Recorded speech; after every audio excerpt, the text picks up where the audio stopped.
Bom, gente, é um tema que me instiga bastante já há algum tempo.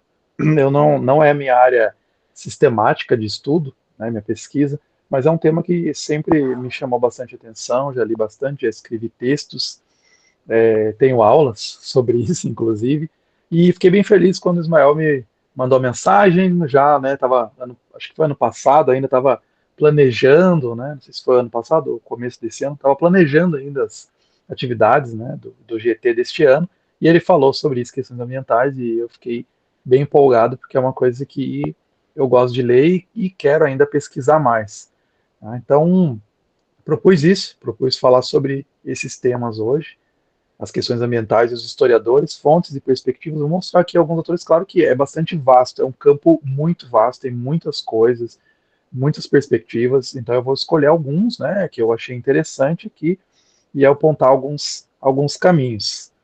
Queria começar mencionando isso aqui, né, que eu fiquei bem feliz esse ano, ter a oportunidade, estava num evento lá em São Paulo e estava bem aparecendo esse evento aí do Monet, a ecologia de Monet. Falei, era imperdível. Já tinha ido no MASP muitas vezes, né? Até nem iria, né, de novo, porque já conheço bastante lá. E aí, mas, né, esse tema era imperdível, porque tinha várias obras do Monet de vários lugares, alguns próprios ali do MASP, né, do acervo, mas tinha, né, nessa perspectiva da ecologia, justamente da ecologia, né, temas aí da percepção dele ecológica. Então é bem legal porque está um tema que está bastante em voga, né? E então as obras dele nessa perspectiva, e eu acabei comprando também ali no cantinho esse livro, que é na verdade o catálogo. Eu não gosto normalmente de comprar catálogo de exposição, que normalmente é bem caro, né? E assim, são só as imagens, né? Muitas vezes. Mas esse aqui, bem legal, assim, porque ele tem vários estudos. Eu fiquei bem legal, eu achei bem interessante, porque teve uma curadoria bem legal, assim, que tem estudos acadêmicos, né? Então, inclusive um capítulo específico sobre a ecologia industrial de Monet.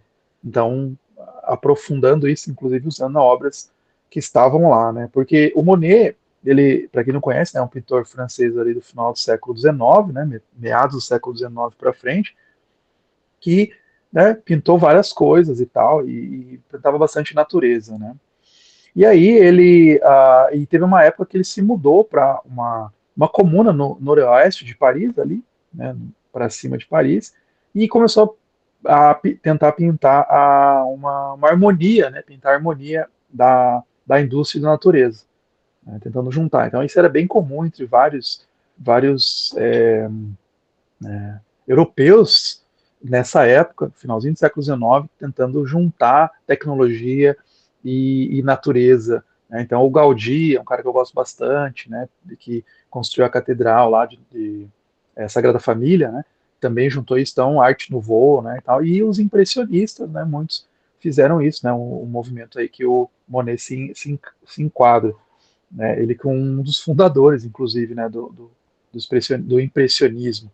E aí, só que mudou isso. Ele começou a tentar juntar nessa, né, procurar uma harmonia, mas logo ele mudou, né? Logo viu que não dava muito certo, começou a ficar meio até decepcionado com o impacto da, da industrialização no norte da França, né? Que foi muito forte. Aí já começa a surgir, né? Todo no ambiente assim intelectual começa a surgir várias críticas à poluição, à sujeira industrial, né?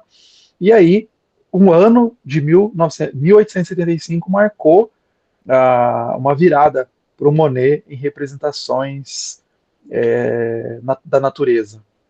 E essa obra é a grande marca, que é os Estivadores de Carvão, né? Le Décharge du Charbon, de 1875.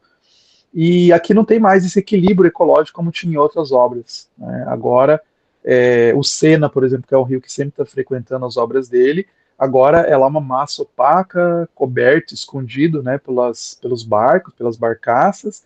O céu está mais pálido, diferente de como eram as pinturas antes dele, bastante colorida, né? Não tem vida vegetal nenhuma, e é uma visão bastante sombria. Então foi uma marca assim bem forte. Até ele mesmo reconheceu isso depois. os curadores reconheceram que realmente mudou o tom dele, né? Não tem mais essa harmonia entre natureza e indústria. O otimismo dele começou a diminuir, né? Por causa dessa vivência que ele teve nessa região aí industrializada, né? E aí tem essa obra que estava lá, né? É uma das obras quando ele foi para Londres. Londres, então, muito mais forte ainda, né? A Revolução Industrial. Ele foi lá para Londres, teve contato com vários pintores, né? O Turner, que foi um pintor também que pintou bastante a, a poluição londrina, né? E essa é uma das pontes. Ele, nessa época que ele foi, ele pintou 100 obras de Londres, poucos anos que ele ficou ali, né? Pintou 100 obras, sendo que, olha lá, tem uma dezena só dessa ponte aí lá, que é essa aqui, né, que é é, a ponte de Waterloo Bridge, né, e, e aí ficou mais evidente, né, os impactos aí da industrialização nas obras dele. Então, inclusive, tem vários estudos agora mais novos, mais recentes, que antes as pessoas pensavam, não, era a visão dos impressionistas, nessa fumaça e tal. E aí vários estudos hoje já colocam, primeiro estudo ali em 2013 já colocou que não, realmente era a fumaça, né? Principalmente uma fumaça específica chamada smog, que era uma mistura de fog, que é a neblina tradicional londrina, com a fumaça da chaminé, smoke, né? Então o smog ficou muito a marca de Londres, a poluição. Inclusive ele ficou até doente, o Monet, por causa da poluição, uma doença pulmonar, né? Então ele foi, essa é uma das grandes críticas aí do industrialismo, e você vai ficar, que não é comum, inclusive, em outros, tá? Em outros pintores impressionistas, né? Então são alguns só raros que vão demonstrar isso como uma crítica. Olha isso, olha como que tá. Isso não é mais bonito, né? É esfumaçado, né? Perde a cor, perde a alegria, né? Então não tem mais, realmente abandonou essa harmonia. Alguns movimentos vão tentar ainda lutar com a harmonia, como eu falei, o Art Nouveau, né? Ele tentou lutar ainda, mas foi um movimento que foi bem curto, inclusive também, porque foi um movimento que juntou bastante. Inclusive influenciou vários autores. O próprio Tolkien foi um autor que foi bastante influenciado pelo Art Nouveau, fez desenhos no estilo Art Nouveau. Quem assistir, presta atenção no Senhor dos Anéis. Quando eles chegam, se não me engano, em Rivendell, quando eles chegam é, Valfenda, né, em português, a arquitetura toda élfica, as madeiras esculpidas na cama, quando tem lá o Hobbit deitado e tal, é estilo Art Nouveau. Eles fizeram de propósito no filme, né, tem até explicações e tal, que aí essa seria, né, a arte dos elfos, né, a arte Nouveau. Então é bem interessante isso também. E também tinha essa busca, né, como os elfos são, se você ler todo o do Senhor dos Anéis, tem essa busca de conviver com a tecnologia e a arte, né, e a natureza. Mas, para o Monet, não dava mais.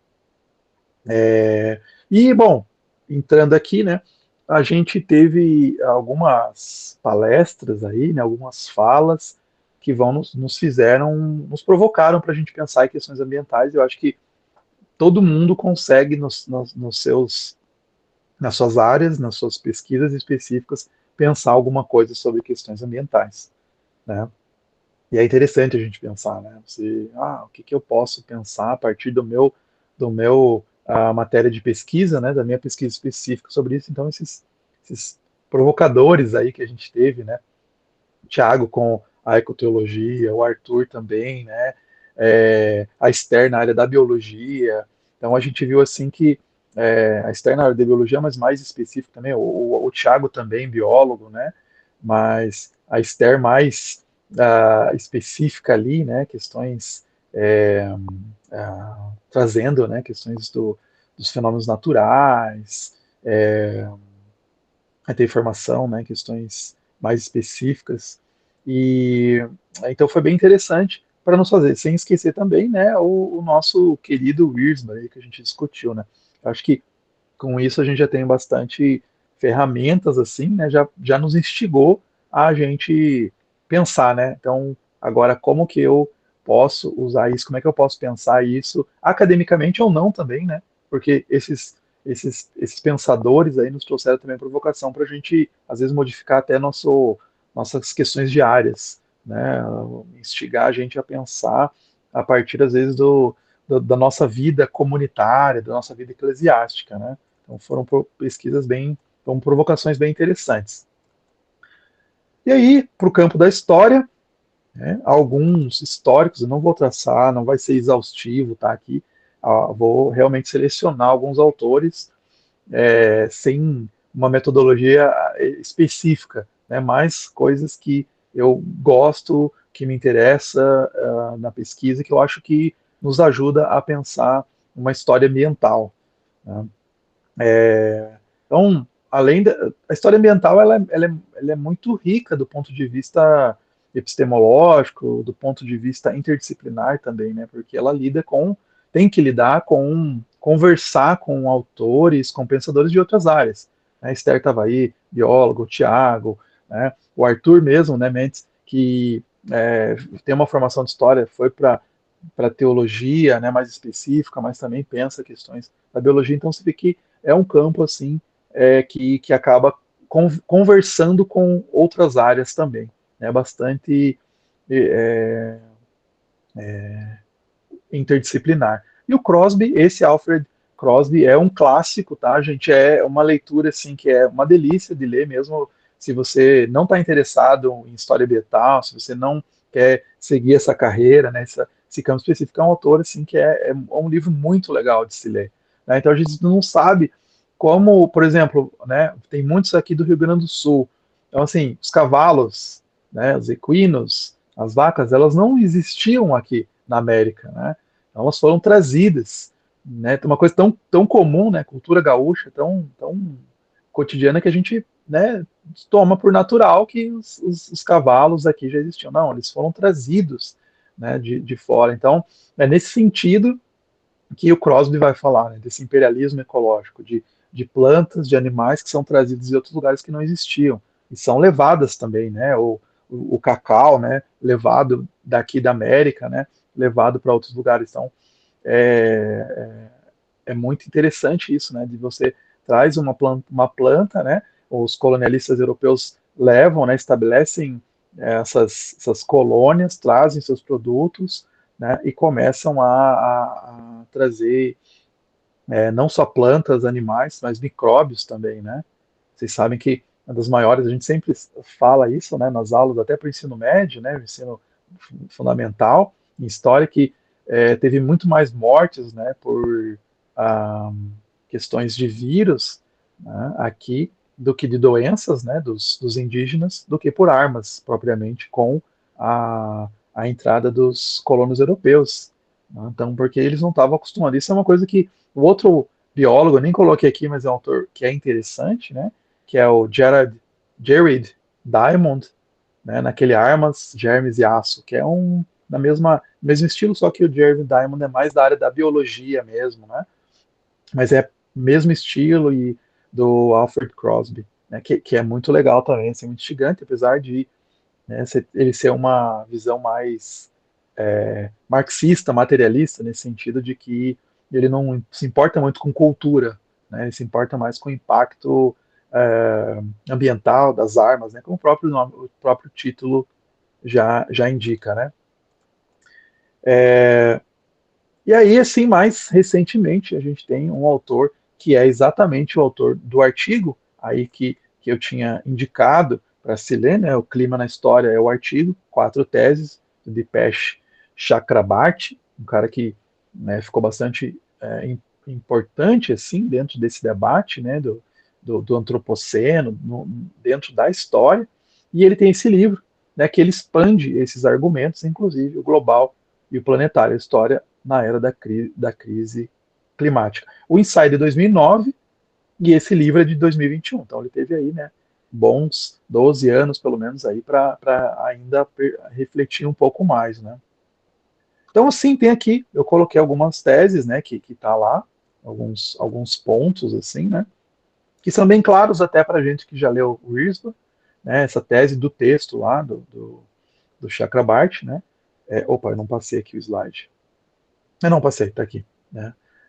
Então, a tese 1, as explicações antropogênicas da mudança climática acarretam o fim da velha distinção humanista entre história natural e história humana. nos tornamos agentes geológicos. Né? Esse que é a ponto de vista do antropoceno. Né? Então, o antropoceno entrando aí na história, é um conceito mais recente, a gente viu aí nas palestras que apareceu bastante, né? Esther falando também sobre isso, que então a gente afeta a geologia, né? A gente afeta o sistema. Os seres humanos têm esse poder que nunca antes nenhum outro ser vivo tinha essa capacidade, né? De alterar o clima. Outro conceito, né? O conceito de antropoceno especificamente, a nova época geológica na qual humanos existem como força geológica modifica-se severamente as histórias humanistas da modernidade e globalização. Né? Então, quer dizer, ele tem uma frase bem interessante ali, né? A mansão das liberdades modernas repousa sobre uma base de uso de combustíveis fósseis em permanente expansão. Quer dizer, a gente tem essa liberdade e agora a gente precisa fazer uma crítica disso. A gente tem liberdade, a gente tem calçados, a gente tem um monte de produtos interessantes, fruto da industrialização, mas a gente precisa fazer uma crítica, que isso trouxe alguns impactos, ou trouxe muitos impactos ambientais, e nosso estilo de vida baseado em combustíveis fósseis, em permanente expansão, tem trazido impactos ruins, né, para o planeta. Então, a gente precisa pensar sobre isso, e muitos autores vão pensar. Então, de 1750 até hoje, a época em que os humanos substituíram a madeira e outros combustíveis renováveis, né, por exemplo, roda d'água, que era usado na Idade Média, foi uma grande invenção e trouxe um impacto bem grande na Idade Média. Tem várias invenções, né, que deram impacto para a Europa e a gente às vezes nem sabe que foi inventado na Europa. Né? A roda d'água, a moinho, várias dessas assim, né, moinho. A roda também usava alguns animais, também tinha, também que usava animais. Tudo isso era renovável, né, e tinha um impacto bem pequeno. Né? Mas aí a gente começou a substituir, a partir de 1750, a Revolução Industrial, a invenção da máquina a vapor, que é colocado como o ponto inicial do antropoceno, né? A invenção da máquina a vapor. Aí, um pouquinho depois aí de 1750, né? 1780, né? Essa data que se coloca, né? A invenção da máquina a vapor, porque a invenção da máquina a vapor ela deu um ganho de produtividade muito alta, mas também utilizou bastante recursos naturais, né, o carvão, e trouxe uma grande poluição, né, junto, né. A hipótese 3 que ele coloca no texto, né, que é a hipótese geológica do antropoceno, exige que coloquemos em diálogo as histórias globais do capital e a história da espécie humana.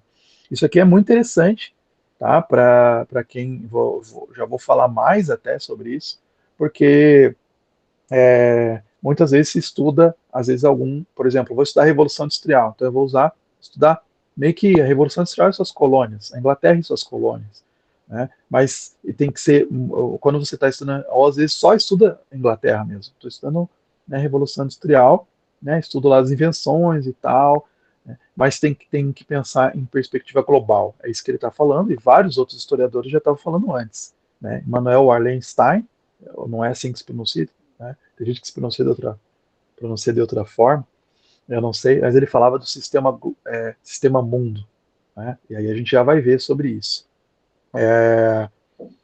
Então, assim, quando a gente junta essa visão do planetário global, que é justamente o título do livro dele, né, a gente vai vendo que uma perspectiva maior, né, uma perspectiva que expande para além, às vezes, de simplesmente uma história ali focada numa região. A tese 4, deixa eu passar aqui, que é a rasura dos limites, é a quarta tese, né, a quarta e última, é isso, né, quarta e última. A rasura dos limites entre a história da espécie e a história do capital questiona os limites da compreensão, da compreensão histórica. O que ele quer dizer com isso? A crise das mudanças climáticas exige que a gente pense simultaneamente em dois registros, né, mesclando as a cronologia do capital com a história das espécies, né? Então a gente vai vendo que a espécie agora, né, essa espécie humana, se tornou esse agente geológico, né, que vai interferindo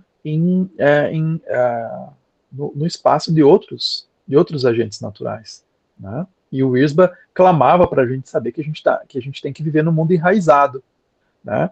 Quer dizer, o que é viver num mundo enraizado? É perceber que a gente depende de outros seres vivos, muito mais do que a gente imagina, né? A gente pensa às vezes, eu não gosto dos mosquitos, vamos acabar com os mosquitos, mas aí você não sabe o impacto que isso vai gerar, porque cria um buraco na circulação, na ecologia, né, local. Então,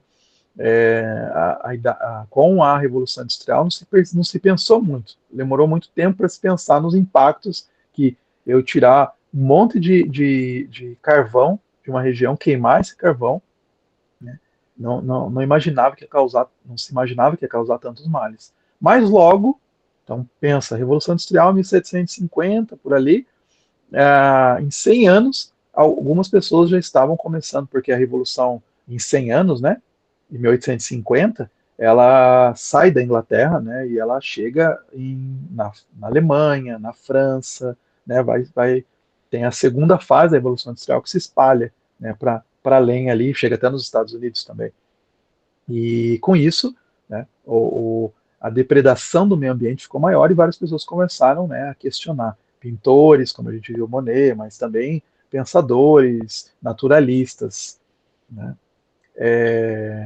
E então ele vai dizendo que, na verdade, não se deve só reduzir. Ele tem uma crítica ao marxismo, tá? Então tem algumas pessoas que vão criticar ele por isso, até, né? Porque ele critica que não dá para centrar toda essa crise ambiental só na história do capitalismo, tá?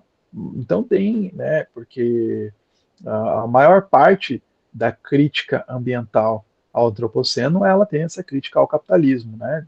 Desde Brodel. Se você vai ler Brodel, né, você vê que ele tem essa crítica do Mediterrâneo, né, e tal, do mundo, como o ser humano foi depredando a natureza, né? E então ele foca muito nisso, desde Brodel, no capitalismo. Ele vai dizer que tem que ser maior para pensar, né? Isso. E daí esse livro, né? Que ele expande essa perspectiva aí, né? Que o globo, por que ele tem o global e planetário? Porque o globo é uma construção centrada no humano, né? É uma construção antropocêntrica, tá? E ele vai dizendo que isso é uma crítica, né? Porque a perspectiva planetária ela já descentraliza o humano. O Wisba fez um pouco isso, né? Mostrando que existem outros seres que a gente tem que também valorizar. Não é assim, a Terra é para o humano, né? Aquela interpretação tosca e tacanha, né? Do Dominai, né? Sobre as criaturas da Terra e do mar, né? Que dominar a natureza, né? E destruir a natureza a meu bel prazer. Né? Eu vejo uma árvore, eu não vejo uma sombra, uma coisa bela. Eu vejo um recurso a ser pilhado. Né? É a crítica, inclusive, de um Heidegger, né? Dos filósofos da tecnologia. Então é isso que ele vai clamando. Olha, vamos então repensar como a gente pensa o planeta. Né? Então ele trabalha aí com Bruno Latour, Zizek e tal, outros autores aí, ah, inclusive Kant, né, para argumentar sobre isso. Tá? Então, uma indicação do historiador. E outra aqui, outros historiadores esses, eu quis pegar até alguns historiadores fora do eixo é, Europa e Estados Unidos. Né? Normalmente a gente pega historiadores ou pensadores mesmo na minha área de história e tecnologia, filosofia e tecnologia, a gente vai olhar nesses autores. Mas assim, os caras criaram os problemas, né? Então é legal a gente pegar e eles mesmos querem achar soluções, né? Claro que isso não impede que a gente leia, mas é legal ver também autores de outras perspectivas. No caso, o Chakrabarti, né, é indiano, né? E esses aqui também estão no contexto europeu, assim, né? Mas são franceses os dois, né? Mas é interessante porque os franceses eles têm muitos, né, pensadores, eles têm uma crítica bem forte ao, digamos assim, à visão, é, por exemplo, norte-americana, né, a visão de que tem o Destino Manifesto e tal, né? Toda essa coisa é, ambiental, assim, muito, né, muito antropocêntrica mesmo, né? Então, tem uma crítica bem interessante. Esse é outro, são dois historiadores também, eu acho que até um livro até melhor do que o do Chakrabarti, mas também é interessante ler, o Acontecimento Antropoceno, né, que os dois, né, um é o Christophe Bonnewill, é historiador das ciências, e o Jean-Baptiste Fressot é também historiador da ciência, mas ele também é historiador da tecnologia do meio ambiente, né? Então, estuda a transição energética. A França tem pensado bastante. Inclusive, eu não coloquei aqui, gente, mas vale para quem gosta assim, de quadrinhos, fica uma indicação que até eu gravei um vídeo para o meu canal, que é O Mundo Sem Fim. Tá? É um quadrinho que é um quadrinho francês, bem legal, assim. Está publicado, uma edição muito bonita, assim.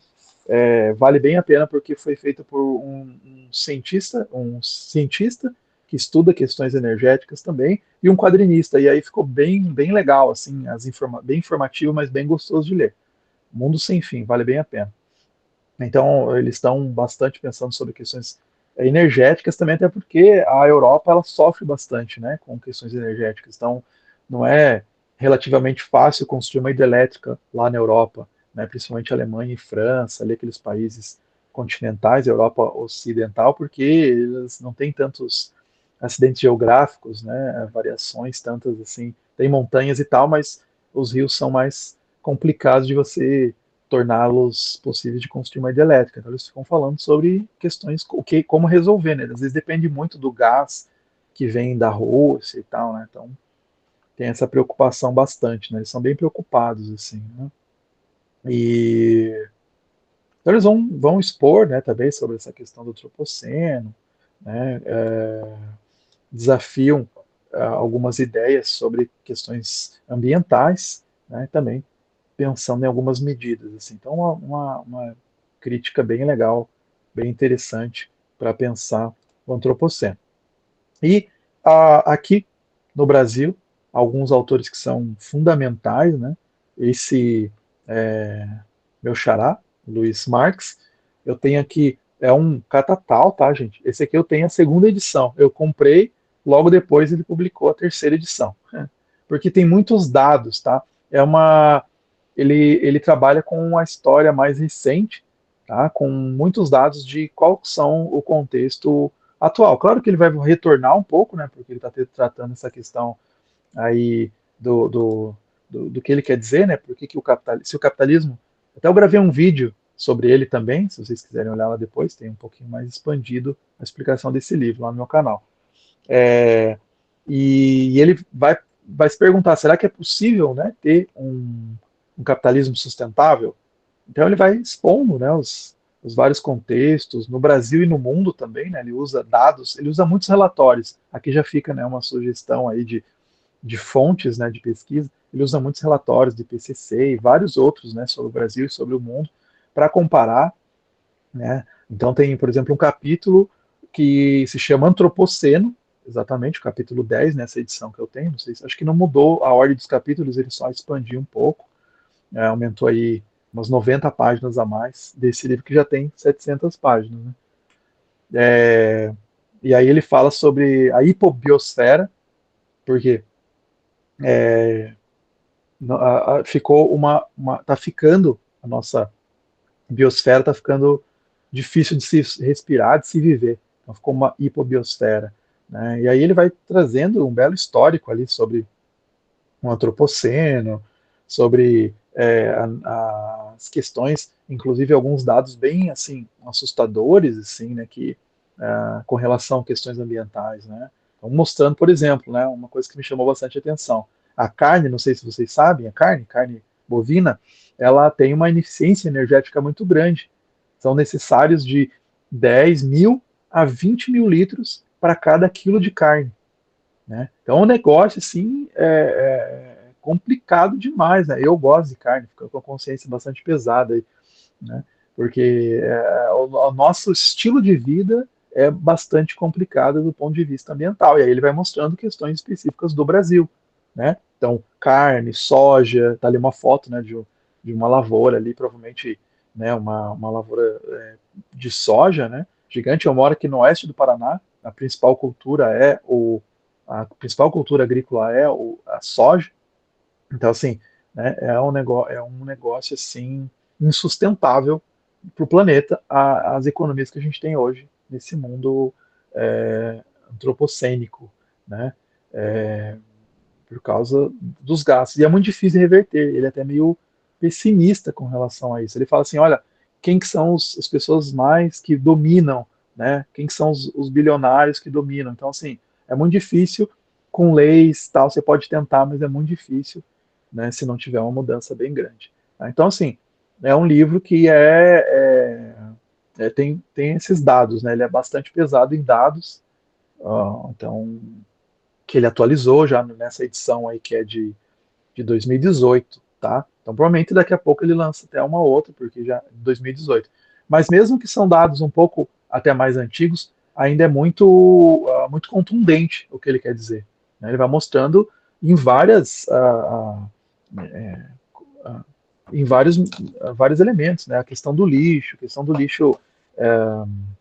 é, ele, é, eletrônico, né? Questões do plástico, tem vários dados. Então, enfim, ele não deixa nenhuma área sem tratar, assim, né? Sem tratar, sem cuidar, né? Nessa relação ambiental aí do capitalismo. E a gente tem, né, essas questões aqui específicas do Brasil, nossos problemas específicos aqui do Brasil, né, que podem surgir novos historiadores aí pesquisando sobre esses elementos. Inclusive, o acidente lá do Césio 137 vai sair uma minissérie na Netflix. Eu fiquei sabendo aí recentemente. Então, vai ser interessante, né, que vão lidar. Para quem não sabe, né, um dos maiores acidentes ambientais, né, causados por radiação no mundo. Caçadores lá em 1987 encontraram dois catadores de material reciclável, abriram um aparelho radiológico, né, que estava abandonado num antigo hospital, né, encontraram pó branco que emitia essa luminosidade e aí, né, achavam bonito e tal, passavam e tal, assim, né, e no corpo e tal, né, e levaram depois para a cidade. Né? Então, pelo menos 4 pessoas morreram em decorrência direta e mais outras centenas de pessoas desenvolveram doenças. Né? E daí a justiça condenou as pessoas responsáveis e tal. Aí tem o rompimento da barragem de Mariana, que é um dos maiores desastres ambientais envolvendo barragens no mundo inteiro. Na verdade, é o maior desastre ambiental. Né? Então, são frutos, esses dois, principalmente, né, de uma má legislação. Né? Então, uma coisa que é bastante importante no Brasil, a gente sabe que é bastante fraco, né, nesse sentido. E as enchentes no Rio Grande do Sul, né, que estão cada vez, esse é de 2024, mas estão cada vez mais recorrentes. O pessoal agora está, né, preocupado nesse momento lá, né, no Rio Grande do Sul, inclusive, né, que você vê que é uma questão fortemente ambiental. Né? Tem um livro aqui que eu não coloquei também, mas quero mostrar, que talvez eu tenha colocado, eu acho, a imagem. Se eu coloquei, não vou falar agora, não. Não, não coloquei. É, que é esse aqui, que é uma ficção científica, Nova York 2140, que é Nova York totalmente coberta por águas, né? Totalmente não, assim, porque tem vários prédios, mas não dava mais para viver no solo. Né? Então, isso ele falando, é um cara que escreve, que é cientista, inclusive ambiental, mas ele fez essa ficção para, né, nos provocar, assim, né? E virou realmente uma ilha. Então você vai vendo que está sendo muito mais cedo do que os cientistas preveem. Isso é uma das coisas que as pessoas até chamam hoje de nem emergência climática, né? Porque já passou da época de coisas paliativas. Agora, né, é um negócio assim que não tem mais volta, parece, né? E aí esse aqui é um artigo de um historiador aqui brasileiro, né?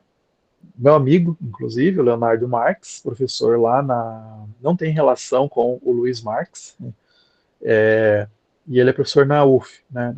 Na Universidade Federal Fluminense. E aí eles têm esse texto, tá? É fácil de encontrar, tá? Sobrevivendo no Inferno, a escrita da história na ecocrise global. E ele tem vários artigos, tá, sobre isso, sobre essas questões. Ele pesquisa a partir da América colonial, né, minérios e tal, mineração, mas ele também vai focado nessa questão de história global, né, história em perspectiva global. A gente foi colega de graduação. Né? E aí ele fala isso. A minha interpretação da crise ecológica contemporânea é de que seu principal motor é o capitalismo, um sistema histórico regido pela lógica da acumulação sem fim. O capitalismo definitivamente mudou a dinâmica da apropriação da natureza de forma dramática, ao submeter essa dominação à lógica do capital e justificá-la por uma ideologia do progresso. Então, assim, e ele cita bastante Brodel, né, que eu já mencionei, agora a coisa mudou, né? Até a Idade Média você tinha uma visão.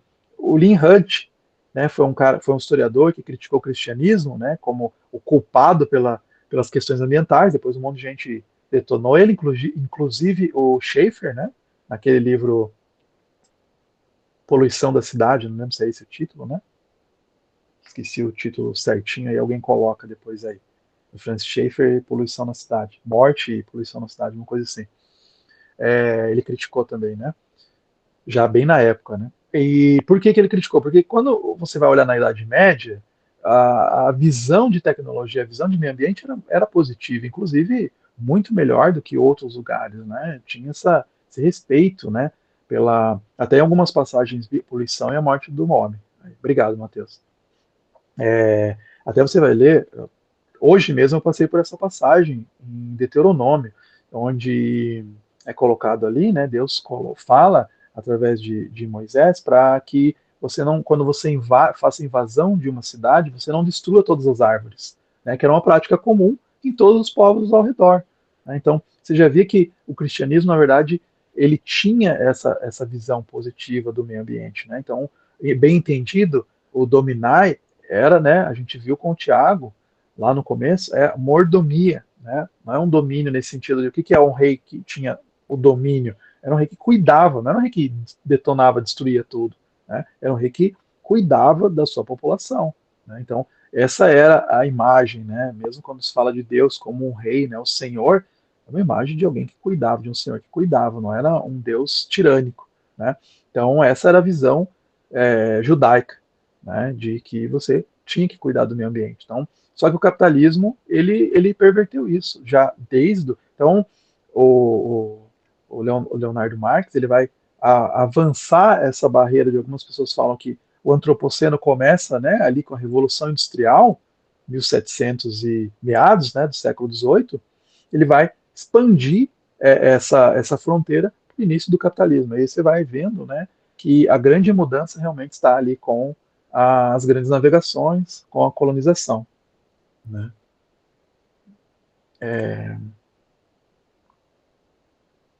Então, assim, o que é a definição de capitalismo, né? Para ficar claro o que ele está criticando aqui, né? É um conjunto de práticas conduzidas por grandes negociantes que criam monopólios, manipulam mercados e aproveitam diferentes oportunidades com vista à acumulação de capital.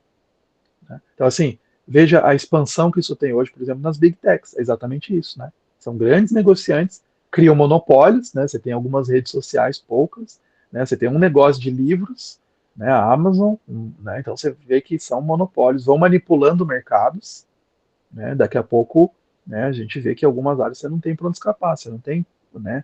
Que, escolhas, sempre com essa vista de acumulação de capitais. Então, é impressionante empresas que dão um serviço gratuito, fornecem um serviço gratuito, né, como é, a, as redes sociais, mas são empresas que valem bilhões. Né? Então, por quê? Eles estão explorando. Né? Estão explorando, no caso, né, a natureza. Né? Até eu coloco essa definição também, né, do capitalismo, né, de exploração da natureza e da natureza humana. Né? Que é a definição via C.S. Lewis no Abolição do Homem. Né? A busca do controle da natureza, né, é a busca do controle da natureza, né, por alguns seres humanos. que vão controlar outros seres humanos. Né? Então, C.S. Lewis, lá na Abolição do Homem, fazia essa crítica. Né?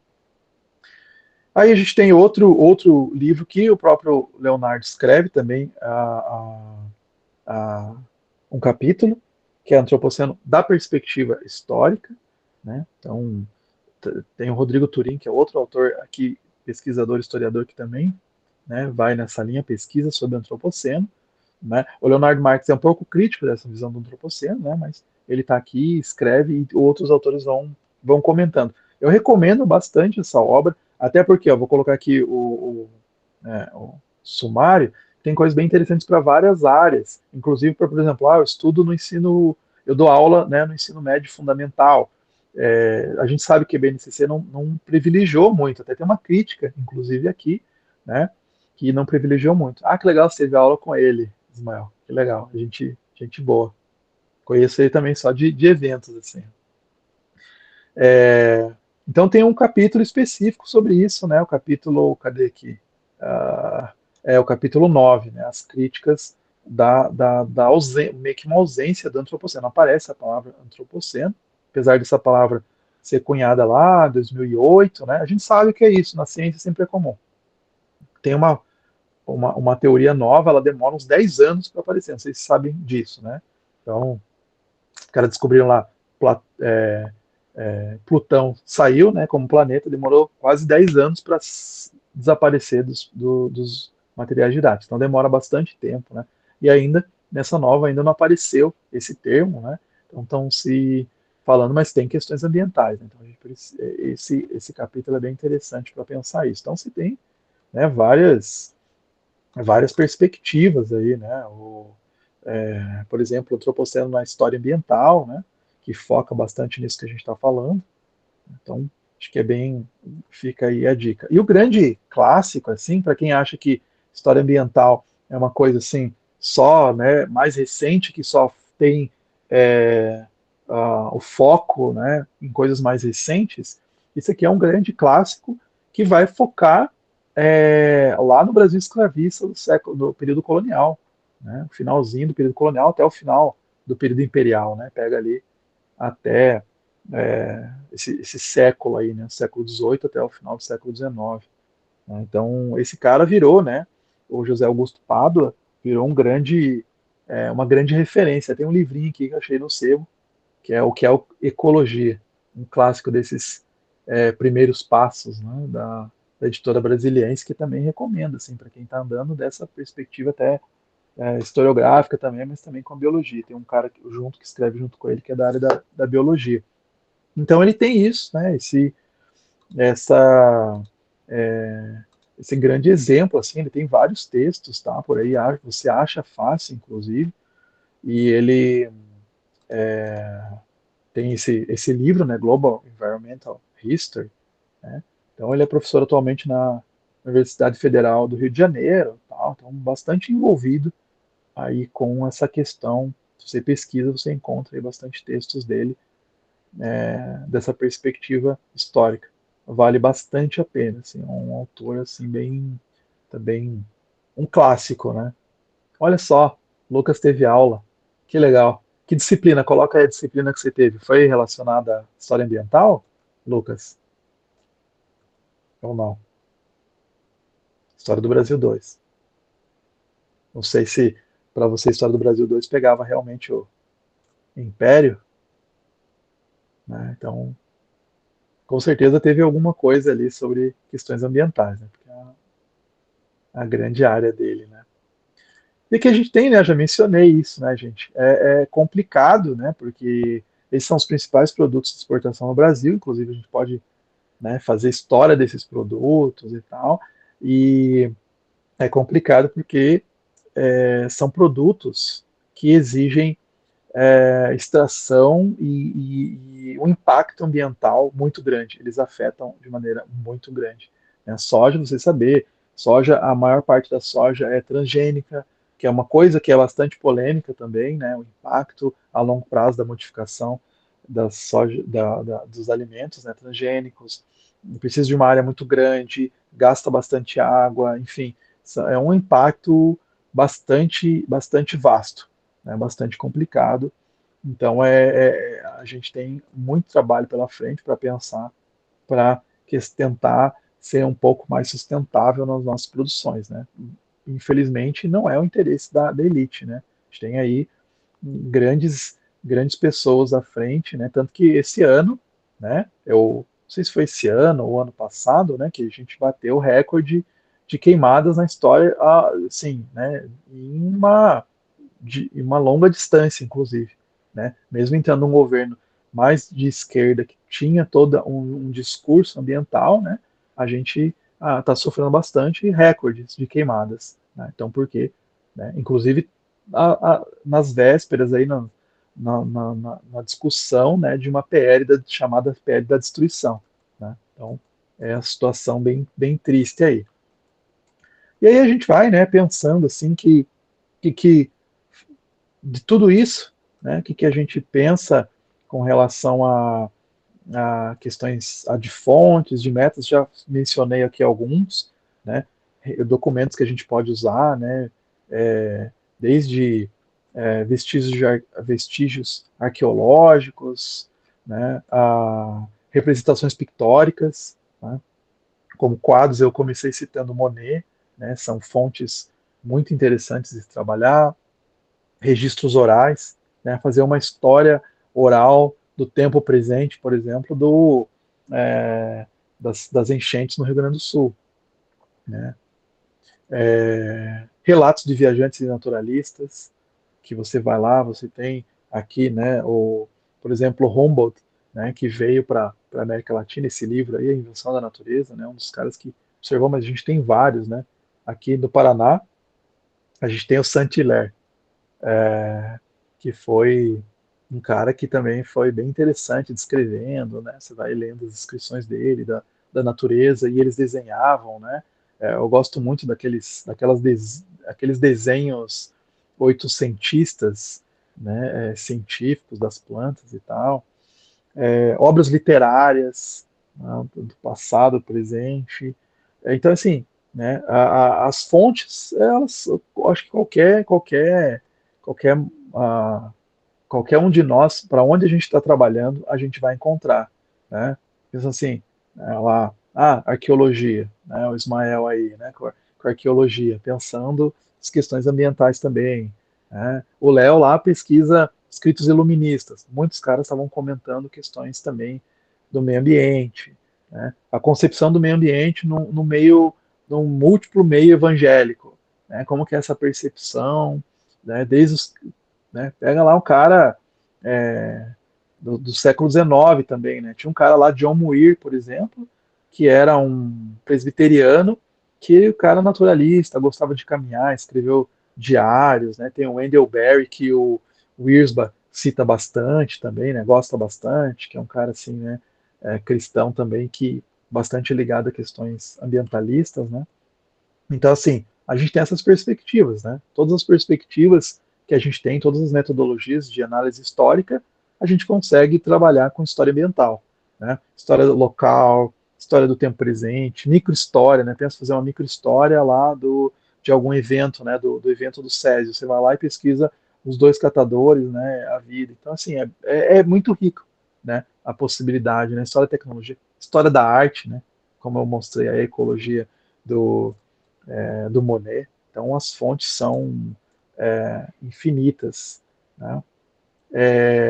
Eu até propus para os meus alunos, né, pessoal da engenharia, então, eu tenho uma disciplina chamada História da Tecnologia, né, que eu tenho uma aula sobre antropoceno. Né, e eu proponho para os alunos pensar e tal, e esse semestre eu sempre mudo, né, o tema do debate. Esse semestre foi exatamente sobre questões de tecnologia, né, meio ambiente, essa questão dos data centers, né, que estão empresas que estão vindo se instalar no Brasil, né, e, e o impacto ambiental que isso traz. Né? Então, eles engenheiros, do ponto de vista engenheiro, às vezes eles estão pensando só em questões de eficiência, né, das coisas, eficiência tecnológica, eficiência energética, e eu chamo eles para pensar também nos impactos, né, ambientais. E aí, finalizo, né, gente, aqui, como vocês viram, é bastante vasto, né, espero que tenha ficado compreensível, né, aí, Então, qual que é a função, né, do historiador cristão no antropoceno, né? Então, acho que é realmente a gente compreender, né, as implicações éticas, a, teológicas, né, da nossa ação humana, promover uma conscientização, ação para um futuro sustentável, sempre à luz da fé cristã. Claro, a gente sabe dentro desse grupo que não necessariamente a gente vai fazer um trabalho de história, assim, né? Focar, sou um cientista, um historiador cristão, então tem que escrever, né, história cristã. Né? Não necessariamente disso, nesse sentido. A gente mostrando, fazendo uma boa pesquisa, nós já estamos fazendo o nosso testemunho, dando o nosso testemunho, né? Quando a gente pega e pesquisa temas, né, relevantes também, a gente pode, né? E claro que temas relevantes são vários que a gente pode pesquisar isso, mas eu acho que aqui no Brasil a gente tem que ter mais pessoas pensando sobre as questões ambientais, tá?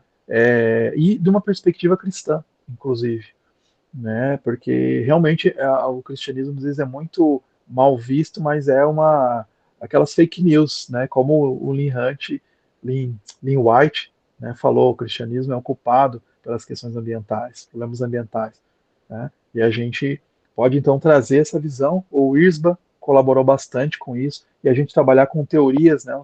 Teoria do sistema mundo, teoria aí das outras áreas, né? E a gente pensar, né? E criar essa conscientização, né, com relação às questões ambientais, né? Trazer para as nossas igrejas, trazer para as nossas comunidades, para as nossas disciplinas, para o nosso ato de ensinar mesmo, essas questões, né? Tá ali, né? Vocês viram? Opa, tem que mostrar aqui. Vocês viram na canequinha, né? O livro que tá ali, né? Então, pensar aí, né? Ou não tá à toa até porque os análises, né? A escola dos análises, eles pensaram muito, né? Desde Brodel e outros, pensaram muito sobre questões ambientais. É bem interessante. Inclusive, o Leonardo Marx, ele, nos artigos dele, ele traz bastante, ele faz esse histórico, inclusive falando sobre como, né, a escola dos análises pensou bastante sobre questões ambientais. Tá bom, gente? Então, isso foi para provocar vocês, nos provocar, para a gente pensar sobre as possibilidades da gente fazer uma história ambiental, pensar, né, o meio ambiente a partir de uma perspectiva histórica.